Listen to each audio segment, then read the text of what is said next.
علیکم ورحمۃ اللہ الحمد للہ المتوکل بجلال ذاتہ وکمال صفاتہ المتقدس فی بعوث الجبروت عن شوائب النفس والسماوات والصلاة والسلام علی سیدنا محمد المؤید بساطع فجره وواضح بالجنہ وعلى آلہ واصحابہ ذات طریق الحق وامتہ اما بعد اعوذ باللہ من الشیطان الرجیم بسم اللہ الرحمن الرحیم فإن آمنوا بمثل ما آمنتم به فقد اهتدوا وإن تولوا فإنما هم في شقاق فسيكفيكهم الله وهو السميع العليم صدق الله العظيم وصدق رسوله النبي الأمين النبي الكريم ونحن على ذلك لمن الشاهدين والشاكرين والذاكرين والعابدين والمؤمنين إن شاء الله تعالى إلى يوم الدين سبحانك لا علم لنا إلا ما علمتنا إنك أنت العليم الحكيم صدق الله العظيم نہایت ہی ادب و احترام کے ساتھ بارگاہ رسالت مآب والد رسالت مآب میں ہدیہ درود و سلام و صد احترام پیش فرمائے اللہم صلی علی سیدنا و شفیعنا و حبیبنا و مولانا محمد ماجد الجود والکرم وعلى آلہ الکرام وابنہ الکریم وآلہ واصحابہ وبارک وسلم صلاۃ و سلام علیک یا حبیبی یا سیدی یا رسول اللہ صلی اللہ تعالی علیہ وسلم۔ خطبہ مسنونہ کے بعد اس عظیم الشان آیت پاک کی تلاوت کا شرف حاصل کیا، اللہ رب العزت آیت پاک کی تلاوت کو قبول فرمائے۔ تلاوت کردہ آیت مبارکہ کے صدقے خیر میں تمام لوگوں کے گناہوں کو معاف فرمائے، ہم سب کے اعمال و عقائد و ایمان کی حفاظت و اصلاح فرمائے، ہم سب کو حق بولنے، حق کی تلقین کرنے اور اس پر عمل کرنے کی توفیق نصیب فرمائے۔ آمین آمین آمین بجاہ سید المرسلین علیہ تحیۃ و تسلیم۔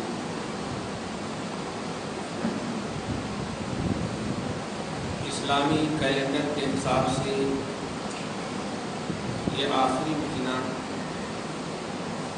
اور اس کی 17ویں تاریخ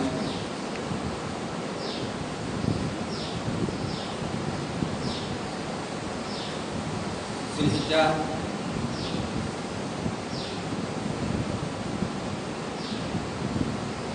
کے ابتدائی لمحات کی سعادتوں و برکتوں سے ہم سب مالا مال ہوئے۔ اللہ نے اپنی شان کے مطابق بندوں کی کیپیسٹی اور طاقت کے اعتبار سے نوازشات کیے۔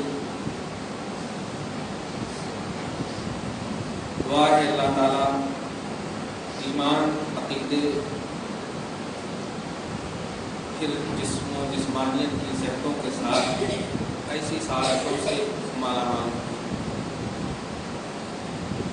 کل کی جو تاریخ پہ یعنی 18 ذی الحجہ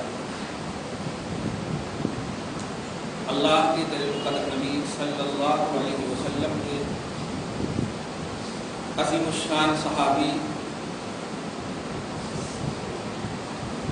نبی پاک کے دو نور نظر کے شوہر نامدار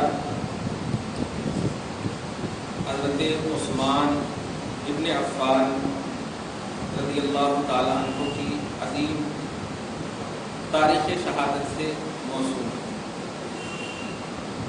روایت میں 11 ذی الحجہ کا بھی آتا ہے، لیکن راجح روایت یہ کہ 18 ذی الحجہ کو حضرت عثمان کی شہادت کا وقوع ہوا ہے۔ بہرحال وہ قوم کبھی بھی کامیاب نہیں ہو سکتی، وہ قوم اپنے وجود اور اپنی بقا کو اگر قائم رکھنا چاہتی ہے، مرنے کے بعد بھی چاہتی ہے کہ اس کا ذکر ہو، اس کا نام لیوا ہو، تو چاہیے کہ اپنے اسلاف اور خصوصاً صالحین، ان میں بھی خصوصاً صحابہ کرام ان میں بھی خصوصاً خلفائے راشدین، ان کو اپنا آئیڈیل اور ان کو اپنا بیس اور ان کے تمام تر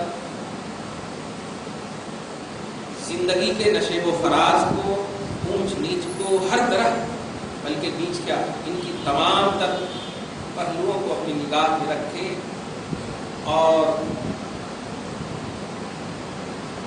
پھر دیکھے کہ اسلاف کو یاد کرنے کے بعد اللہ پاک یاد کرنے والوں کو بھی اس فہرست میں داخل فرمائے، اس انڈیکس میں شامل فرمائے۔ قرآن پاک کی کئی ایسی آیتیں ہیں، ابھی بتاؤں گا۔ چنانچہ آج ظاہر ہے، ابھی دیکھیے اب 10 دن 20 دن کے بعد جلسہ یاد حسین، شہداء اسلام، شہیدان کربلا، یہ سب پہلو کر آپ دیکھیں یہ کون ہے؟ بس ایک لفظ میں بول دوں، اللہ کے جلیل القدر نبی صلی اللہ علیہ وسلم کے پیارے نواسے صحابی رسول حضرت حسین، اسلام کی خاطر جان دی، شہادت عظمیٰ سے سرفراز ہوئی۔ اس لیے ذکر کرتے ہیں تاکہ ہمارا اسلام زندہ رہے، کیونکہ ظاہری طور پر ان کے ذکر سے آپ کو ظاہری طور پر، حالانکہ کتنوں کو ظاہری طور پر بھی فائدے ملتے ہیں، لیکن اسلاف کے ذکر سے ایمان میں جلا ملتی ہے، باطن صاف ہوتا ہے، عقیدے میں دوبالگی آتی ہے، نورانیت آتی ہے، اس لیے آپ ذکر کرتے ہیں۔ تو اسلاف کے ذکر کا پہلو ہی یہ ہے۔ حدیث پاک میں آیا ہے، اللہ کے قدر نبی صلی اللہ علیہ وسلم ارشاد فرماتے ہیں، جن کے والدین یا ان میں سے کسی ایک کا انتقال ہو جائے، نوٹ کیجیے گا، تو چاہیے کہ ان کی اولاد ہر جمعہ کو ان کی قبر پر جا کر کے ان کی زیارت کرے۔ یہ زیارت کرنے والوں کے لیے بھی مفید ہے اور جن کے پاس وہ جا رہے ہیں ان کے لیے بھی مفید ہے۔ مفید کیسا، فائدہ دے کیسا، آپ سوچیے۔ اللہ پاک زیارت کرنے والے جو اولاد جاتی ہیں ان کو نیکوکاروں کی فہرست میں داخل فرماتے ہیں، صالحین کی فہرست، صالح اولاد بنانے، ولد صالح کے ساتھ میدان محشر میں اس کا حشر۔ آپ دیکھا آپ نے، بس اپنے گھر سے اس کا اگر آغاز کیا آپ نے، اتنا بڑا مقام ملتا ہے، صالحین کی فہرست میں آ گئے۔ ظاہر ہے صحابہ کرام اور ان میں بھی عزم صحابہ، بڑے جلیل القدر صحابہ، خلفائے راشدین، ان کے مقام، ان کے تذکرے، ان کی یادیں ہمیں کہاں شامل کر سکتی ہے، وہ آپ ہم سب اس سے اندازہ لگا سکتے ہیں کہ جب ایک ماں باپ کی زیارت ہمیں اس رات پر لا کر، اس منزل پر لا کر کے گامزن کر دیتی، کھڑا کر دیتی۔ دعا ہے اللہ ہمیں ایسی ہی اولاد درود شریف پڑھی، اللہم صلی علی محمد وعلی آل محمد۔ حضرت عثمان غنی کے حوالے سے آج کا خصوصی، بلکہ کیا پورے طور پر سمجھیے، اور چونکہ ایک بات ابھی آتے آتے وہی ایڈوکیٹ فیض سعید کی طرف سے امت میں ایک خلفشار کے پہلو پھر آئے، فوراً ایک واٹس ایپ پر آیا، تو فوراً آنے سے پہلے کی بات کر رہا ہوں، اس کا بھی موقع ملا تو انشاءاللہ۔ افسوس یہ ہوتا ہے کہ جب امت ایک چیز پر جمع ہے، ایک قرآن پر جمع ہے، ایک نبی پر جمع ہے، کہ ایسی بات مسیرنا امت میں جو جملیت کا پارا بارہ کرتے، شیرازہ بھی کھیلتے، ایسی باتیں نہیں لانی چاہیے۔ یہی اسلام کی روحانیت ہے۔ اور 1400 برس کے بعد تو اور بھی ذرا سی بڑے اہم انداز میں اسلام کی تبلیغ کرنی چاہیے اور دیکھنا چاہیے کہ زیادہ سے زیادہ امت واحدہ اور اتحاد ملت، یہ سب کا پہلو کیسے امت میں آئے۔ ایسی باتیں کر دیتے ہیں جو 1400 برس سے لے کر کے آ رہے تھے، 1400 سال سے لے کر کے وہ باتیں آ رہی تھیں، اور آج ایسی بات چھیڑ دیتے ہیں۔ بتا دو، بھی بتاؤ گا انشاءاللہ۔ سب سے پہلے عثمان غنی کے حوالے سے سنیے، اور یہ اس لیے بول رہا ہوں میں کہ آپ کے دکن میں خصوصیت کے ساتھ، اپنے حیدرآباد میں عمومیت کے ساتھ ایک بات گردش کر رہی ہے۔ اس طرح کے الفاظ یاد رکھیے گا کہ صحابہ کا مقام کو کیا کہنا، کانو افضل هذه الامه بجملہ، کہ صحابہ کرام کی وہ جماعت ہے جو اس امت میں سب سے زیادہ فضیلت رکھتی ہے. اس امت میں سب سے زیادہ فضیلت. غوث قطب ابدال یہ کچھ بھی بن سکتے ہیں امت والے، لیکن صحابہ نہیں بن سکتے. یہ بہت بڑا مقام ہے، اور یہ صرف نسبت مصطفیٰ سے یہ شرف حاصل ہوتا ہے. یہ پوائنٹ ہے، اس کو نوٹ کیجیے گا اور ہمیشہ اس کو یاد رکھیے گا کہ یہ افضلیت کی صرف وجہ ہے. ظاہر ہے جب اس امت میں سب سے افضل صحابہ ہیں اور ساری امت میں سب سے افضل آپ ہیں، تو ساری امت پر صحابہ افضل ہوئے یا آٹومیٹک ہوئے. اس لیے عظیم الشان صحابی حضرت عثمان غنی کے حوالے سے کتابوں میں کچھ ایسی باتیں، کچھ ایسی تحریر آ جاتی ہے. یاد رکھیے، بار بار ایک جملہ بولتا ہوں، اگر کسی کی تعظیم آپ سے نہ ہو سکے تو خدا کے واسطے اس کی توہین بھی مت کرو. یہ بھی ایک تعظیم کی قسم ہے. فرض کیجیے آپ اگر ادب نہیں کر سکتے ہیں آپ کسی کا، تو آپ اس کی بے ادبی بھی مت کیجیے. بے ادبی نہ کرنا بھی ایک ادب ہے. کتنی باتیں جیسے آپ ایسی امت ہے کہ تأمرون بالمعروف وتنہون عن المنکر، کہ آپ بھلائی کا بھی حکم دیتے ہو اور برائیوں سے بھی بچنا، یہ بچاتے ہو. تو مطلب آپ تعظیم یہ بھلائی ہے اور توہین یہ برائی ہے، تو آپ کو دونوں پہلو نظر رکھنا چاہیے. ہوتا کیا ہے، ظاہری روایت کو دیکھ کر کے، الفاظ کو دیکھ کر کے اس کے معنی میننگ لکھ دیتے ہیں، امت گمراہ. درس قرآن میں اس کا پہلو آپ سن رہے ہیں، سمجھ رہے ہیں. ایک بات بس جو کہنے جا رہا ہوں کہ عثمان غنی کے حوالے سے وہ بات یہ ہے کہ آپ کی مقدس لاش مبارک کو جو 3 دن تک جنت، مطلب یہ کہ مدینہ المنورہ میں رکھا گیا، اس سلسلے میں کتابوں میں، خدا نہ کرے آپ اگر دیکھے ہوں تو پھر کبھی دیکھیں، اور اگر دیکھے ہوں تو سب سے پہلے سلیکٹڈ اسلاف، کامیاب اسلاف، اور اس سے بڑے کامیاب کیا کہ نبی کے 2 بیٹیوں کے شوہر ہے. حضرت رقیہ اور ام کلثوم یہ کے بعد نکلے جب انتقال ہوا ایک کا دوسرے. نبی پاک نے ان کی شان میں فرمایا تھا کہ اگر مجھے میرے پاس تیسری بیٹی ہوتی تو میں عثمان کی شادی تیسری بیٹی سے بھی کراتا. اتنا چاہتے تھے. لیکن ان کے بارے میں کچھ باتیں ایسی آئی ہیں اور اپنوں کے حوالے سے آئی، اس لیے میں بتا دوں سب اپنے الحمدللہ تھوڑی سی نظریات کے اعتبار سے اللہ پاک آپ کے تمام فاسد نظریات کو دور فرما دے. نبی کی محبت پر ایک ہے ہم الحمدللہ، اور یہی ہمارا حشر ہونے والا ہے. میدان محشر میں بھی اسی بنیاد پر ہمارا حشر ہونے والا ہے اور کسی بنیاد پر نہیں. من ربوں کا مادینوں کا ماتوں کا تقل فشان اعظم قبر میں ہونے میدان محشر میں شفاعت مصطفیٰ ہوئی، جنت جانا شروع کر دیں گے. یہ کہاں تھی میری امتیوں، میں تمہارے لیے ہوں، میں تمہارے لیے ہوں، میں تمہارے لیے ہوں. نبی کی شفاعت کی اللہ پاک کہے گا حبیب جس کی شفاعت کرنی ہے کر دیجیے، ہم داخل کرنے کا پروانہ جاری کر دیتے ہیں. یہ پوائنٹ ہے، نوٹ کیجیے گا. نبی کی محبت پر ہم ایک ہیں اور اسی پر ہم کو ایک رہنا ہے. یہی صراط مستقیم ہے، یہی سچا راستہ ہے، یہی حق ہے. توجہ دیجیے. عثمان غنی کے حوالے سے بے کفن کے، بے گور کے، بے مطلب کوئی ان کی عزت نہیں، کوئی توقیر نہیں. 3 دن تک ان کی ایسی لاش کو رکھی گئی. معاذ اللہ. نوٹ کیجیے گا جملہ میں یہ نقل کر رہا ہوں، اور کفریہ عبارت کو نقل نہیں کریں گے تو پھر فتویٰ کیسے دیں؟ یہ میرا عقیدہ نہیں ہے. نوٹ کیجیے. 3 دن تک ان کی قبر پاک میں ان کی لاش پاک کو رکھا گیا.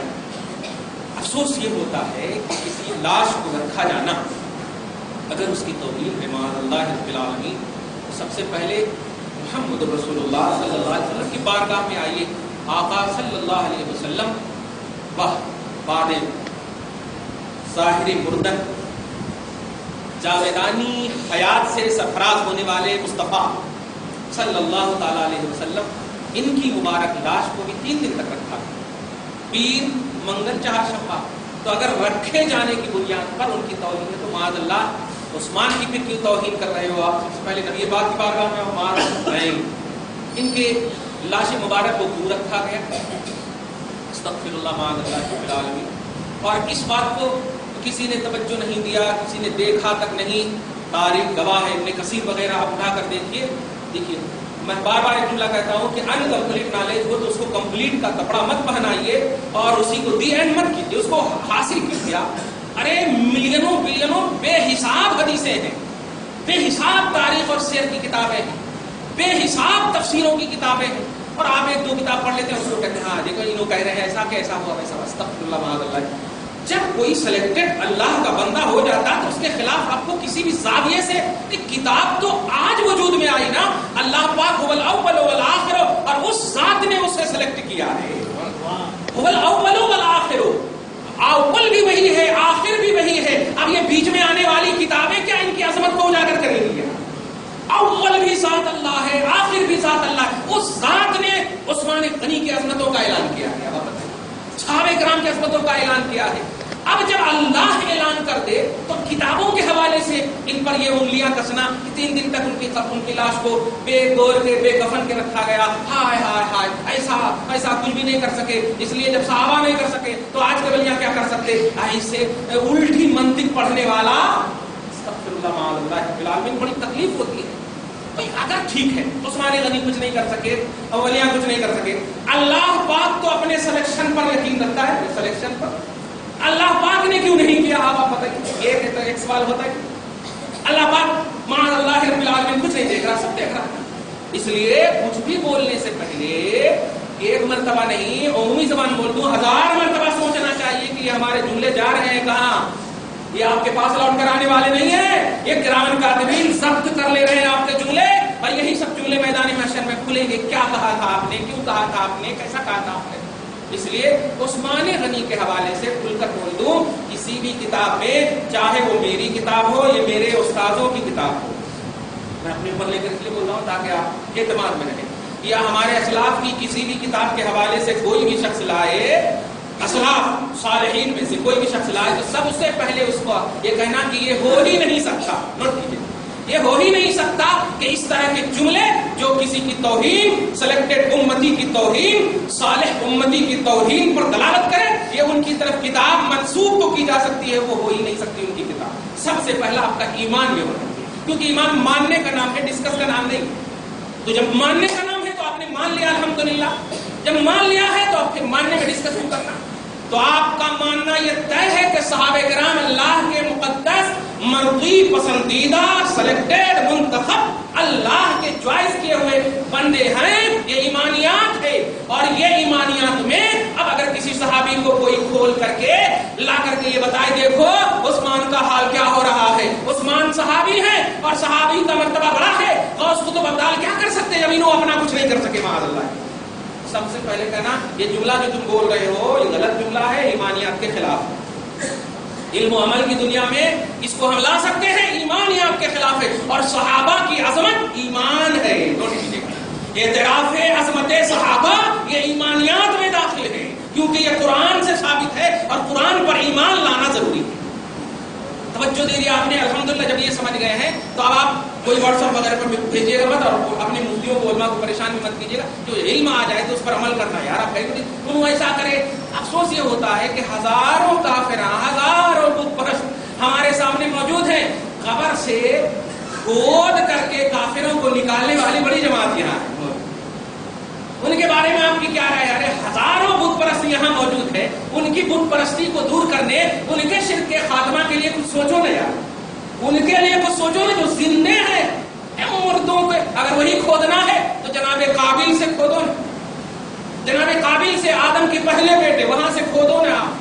نمرود ہے، ابو جہل ہے، یہ سب کو کھودو نا. ان کے بارے میں فتوا دو. پوری کتابیں ہماری بھر جائیں گی، دارالفتا بھر جائے گی. یہ دیکھیے گا ہم آپ لوگوں کو خاص طور سے گوش پر آواز یہ کر رہے ہیں کہ جس طرح الحمدللہ ایک وفادار بیٹے کی یہ شان ہے کہ کوئی بوڑھی سے بوڑھی یا بوڑھا سے بوڑھا شخص آ کر کہے کہ یہ تیرا باپ نہیں ہے تو ہم ان کے بوڑھے ہونے کا لحاظ نہیں کرتے اور کہتے اے بوڑھا چل، میرے باپ کی توہین ایک سیکنڈ کے لیے ہم دوبارہ نہیں کر سکتے. یہ تیرا باپ نہیں ہے تو آج کہہ رہا ہے اور ہماری 25 سال 30 سال کی عمر ہو گئی ہے. الحمدللہ کیا کہہ رہا ہے تو؟ جس طرح بڑے سے بڑوں کا آپ لحاظ نہیں کرتے، باپ کا کوئی اگر انکار کروا دے، کیوں؟ اس لیے کہ باپ ماننے والی جماعتوں سے تعلق رکھتے ہیں. تحقیق سے آپ نے نہیں باپ کو باپ کہا ہے. ماں نے کہا یہ باپ ہے، کہنا شروع کر دیا آپ نے. باپ نے کہا یہ ماں ہے، کہنا شروع کر دیا آپ نے.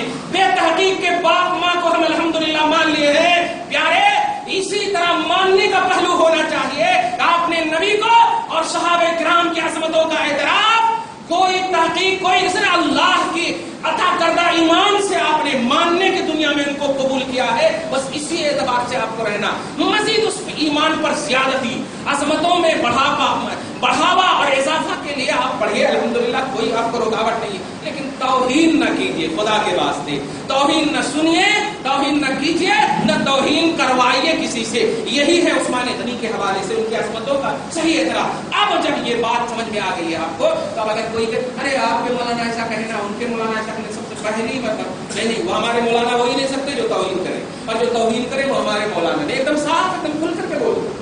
اب کسی کے جبے کبے امامہ کو دیکھنے کی ضرورت ہے نہیں. توحید کی دنیا ہمارے آزو بازو کیا ملینوں دور میں ہمارے مطلب ہواؤں سے بھی ہماری نہیں ٹکرا سکتی. ہم تعظیم کی دنیا میں پیدا ہوئے ہیں, تعظیم کی دنیا میں ہم مریں گے, اور تعظیم ہی کے ساتھ ہم اٹھیں گے, تعظیم ہی کے ساتھ ہم جنت جائیں گے انشاءاللہ. درود شریف پڑھی اللہ صلی اللہ محمد وعلی آل محمد وبارک وسلم. عثمان غنی 2-3 روایت جب آپ کو ہم پیش کر دیں یاد رکھیے گا. آپ جو ہے وہ پہلے دل کی بات کہہ رہا تھا میں, جو ایمان سے تعلق ہے. اب دلائل کی بات کہہ رہا ہوں کہ ہر طرح کے لوگ ہیں الحمدللہ.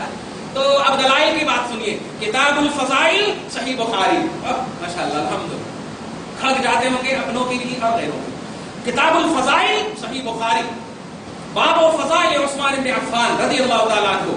بڑی بڑی حدیثیں ہیں. میں ایک ایسی حدیث پیش کر دوں جو میرے مقصد حیات پر دلالت بھی کرے, میری زندگی کے مقصد پر بھی دلالت. وہ کیا کہ کسی کی بھی شان بیان کرو, اس سے کہیں زیادہ آپ کے نبی کی شان نظر آنی چاہیے. بس وہ حدیث ہم آپ کے سامنے حضرت ابو موسیٰ الاشعری رضی اللہ تعالیٰ عنہ ہے.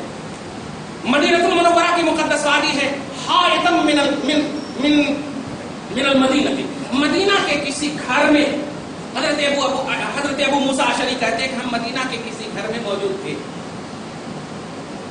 دفعتاً یہ حدیث سن بھی چکے ہیں, لیکن ایک حدیث پاک جو نبی پاک کی عظمت پر اور شان پر دلالت کرے گی, اور صحابہ کی عظمت بھی محسوس کیجیے گا. آقا علیہ الصلوۃ والسلام کے ذو القدر صحابی کہتے ہیں کہ فَإِذَا قَرَعَ الْبَابَ, کسی نے دستک دیا, دستک دینے کے بعد نبی اعظم صلی اللہ علیہ وسلم نے ارشاد فرمایا,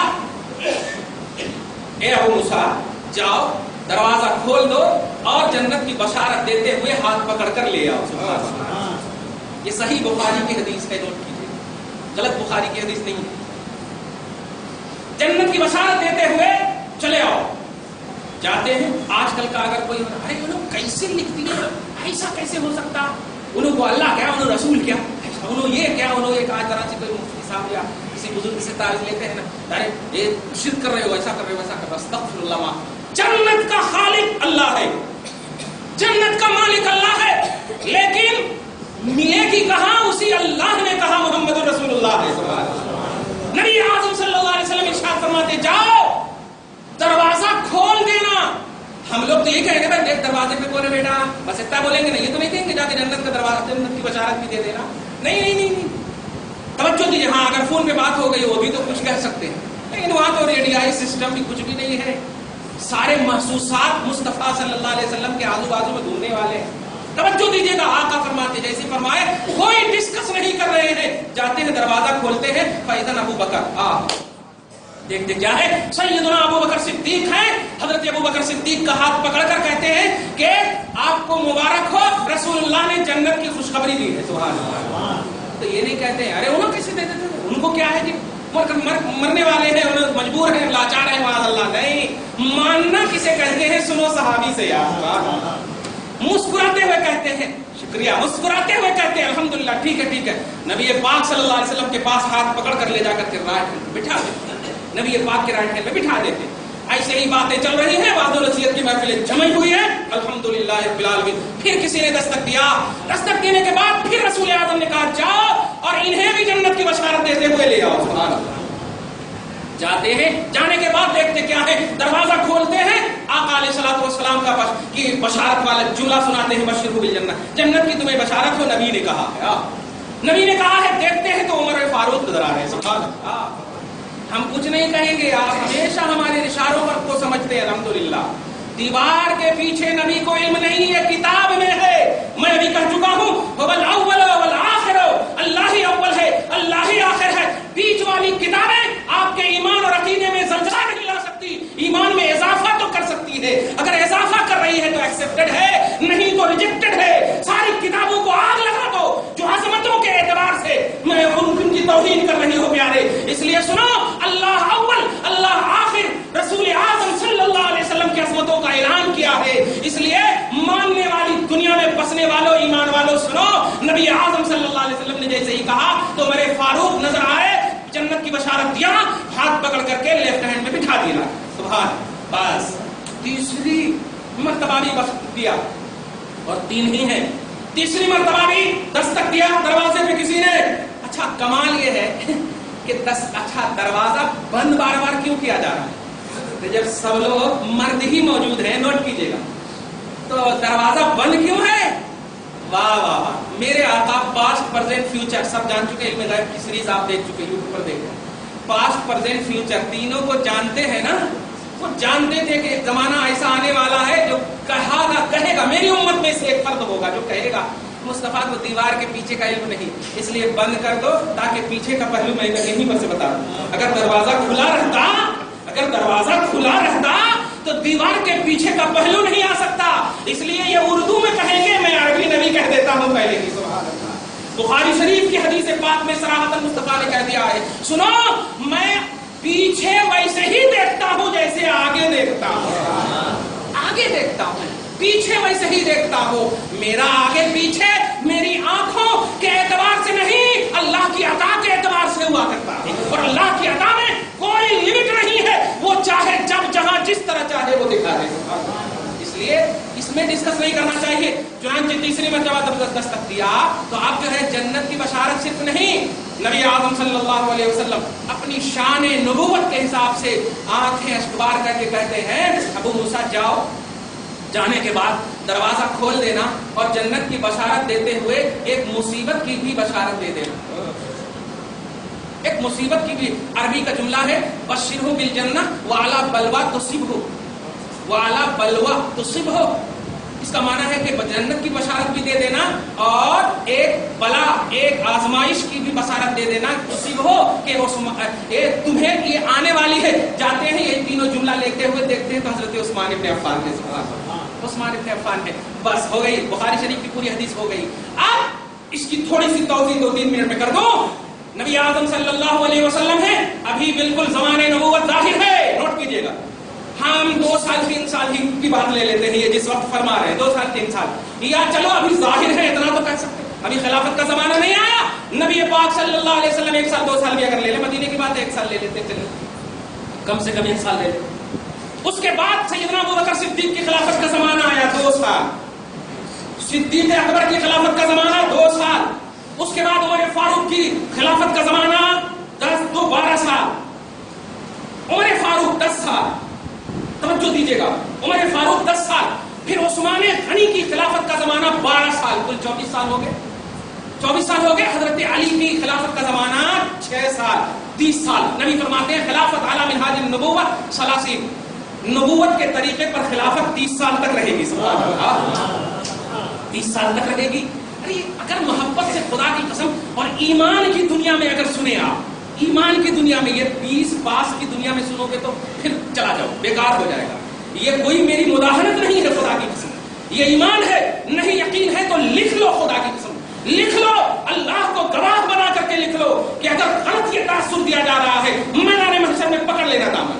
لکھ لو اس بات کو، پکڑ لینا دامن. لیکن نہیں، ایمانیات کے اضافات کی دنیا میں بیٹھ کر کے آپ اگر سنو تو کتنا مزہ آئے گا یہ جملہ سننے میں کہ نبی پاک اپنے ظاہری زمانے میں فرما رہے 30 سال تک خلافت. اور دیکھیں کس طرح سے ڈیوائڈ، کس طرح سے تقسیم ہو رہی ہے. واہ واہ واہ، کس طرح سے تقسیم ہو رہی. لگتا ہے پوری کتاب دنیا مصطفیٰ کے سامنے بالکل ایسی نظر آ رہی ہے جیسے الحمدو کے الف سے الحمدو سے لے کر کے والین تک جیسے پڑھتے ہو، بے سوچے سمجھے پڑھ لیتے ہو. واہ. بلکہ نبی نے فرمایا بھی ہے کہ سنو میں پوری کائنات کو ایسے دیکھتا ہوں جیسے ہاتھوں کی ہتھیلی کو. بابا ہاتھوں کی ہتھیلی کو، کائنات کا ذرہ ذرہ میرے سامنے ہاتھوں کی ہتھیلی کی طرح ایک دم بالکل نمایاں ہے. بابا اس لیے محبت کے حوالے سے آپ، ایمان کے حوالے سے آپ باتیں سنا کیجئے.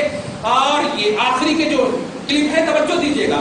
اب نبی اعظم صلی اللہ علیہ وسلم یہ 30 سال ہو گئے. حضرت علی کی روایت یہاں نہیں ہے. حضرت ابو بکر 2 سال اور عمر کو 10 سال ملا دیتے ہیں تو 12 سال ہو جائے. پھر عثمان غنی 12 سال، کل 24 سال. اور نبی پاک ابھی ظاہری طور پر ہیں. وہ لوگ جو مصطفیٰ صلی اللہ علیہ وسلم کے انتقال کو دائمیت کا جامع دے کر کے اپنے کو ردی کی ٹوکری میں ڈال رہے ہیں. نوٹ کیجیے آپ، نبی کو کیا ڈال دیں گے؟ نبی کی رفعت کا اندازہ، واہ واہ، سر بھلا نہیں، فرش والے تیری شوکت کا علو کیا جانے، فرش والے زمین والے تیری شوکت کا علو کیا جانے، یا رسول اللہ عرش پہ اڑتا ہے پریرا تیرا، واہ، جھنڈا آپ کا عرش پہ اڑتا ہے جو خدا کا ہے، عرش پہ اڑتا ہے، دنیا والے مر کر چلے گئے، مٹی میں مل گئے معاذ اللہ۔ سنو، مصطفیٰ صلی اللہ علیہ وسلم ابھی انتقال نہیں فرمائے ہیں، اپنی وفادار محبوب صحابیت سے سرفراز امت کے حوالے سے کیا فرما رہے ہیں، اور اے ٹو زیڈ مصطفیٰ کا فرمان دنیا میں وجود پذیر ہو رہا ہے، اے ٹو زیڈ، کوئی آگے پیچھے ایک لمحے کے لیے بھی نہیں، اس لیے کہ یہ علم نبوت ہے، یہ علم تحقیق یا ریسرچ یا پیس والا علم نہیں ہے، توجہ دیجیے گا، علم نبوت ہے، نبی اعظم صلی اللہ علیہ وسلم ہے، ظاہری طور پر ہے، ابھی امت کے سامنے فرما رہے، کسی نے ڈسکس بھی نہیں کیا۔ آج بولتے ہیں ایسی کچھ روایت لے کر کے کہ نبی اعظم صلی اللہ علیہ وسلم، ترمذی کی ایک حدیث لے کر کے بولتے ہیں، حضرت عائشہ فرماتی جو لوگ یہ کہے کہ نبی پاک صلی اللہ علیہ وسلم غیب جانتے ہیں تو وہ جھوٹا مانتے ہیں، ٹھیک ہے، جو لوگ یہ کہیں ہم جو لوگ پر نہیں جاتے ہیں، رسول ہی کہہ رہے ہیں۔ اور بخاری کی حدیث پاک ہے، بخاری کی حدیث پاک ہے کتاب الفضائل میں کہ جنت کی بشارت ہے، تو بتاؤ یہ فیوچر کا علم ہے یا نہیں؟ جنت کو ملنا مرنے کے بعد ہے، یعنی آنے والے زمانے میں ہے نا، ابھی کی تو ہے نہیں بات، ابھی تو ہم گزار رہے ہیں، یہ تو آپ کا پریزنٹ ہے، جنت ملنا یہ ہمارا فیوچر ہے، اور نبی پاک فرما رہے ہیں جاؤ مصیبت بھی دے دو، مصیبت کی خبر دے دو، اور مصیبت کب آنے والی ہے نوٹ کیجئے، نبی پاک کے انتقال کے 24 سال کے بعد، اس کو تو کھلے عام فیوچر کہو گے، کھلے عام حضرت سیدنا عثمان بن عفان کو آخری لمحہ آئیے مدینہ المنورہ کی مقدس وادی ہے، رسول اعظم صلی اللہ علیہ وسلم کا یہ وفادار شہید کیا جانے والا، بلوائیوں نے انہیں شہید کیا۔ اب یہاں پر ذرا سی 2 منٹ کے لیے اگر آپ حالات حاضرہ کو اگر تھوڑی سی نگاہ میں لائیں، بڑے افسوس اور تکلیف کے ساتھ اگر واٹس ایپ وغیرہ یوز کرتے ہیں، نیٹ کی دنیا میں آپ اگر ہیں تو، اور اگر آپ پرنٹ میڈیا میں بھی دیکھے ہوں گے، بہت تکلیف کے ساتھ سعودیوں،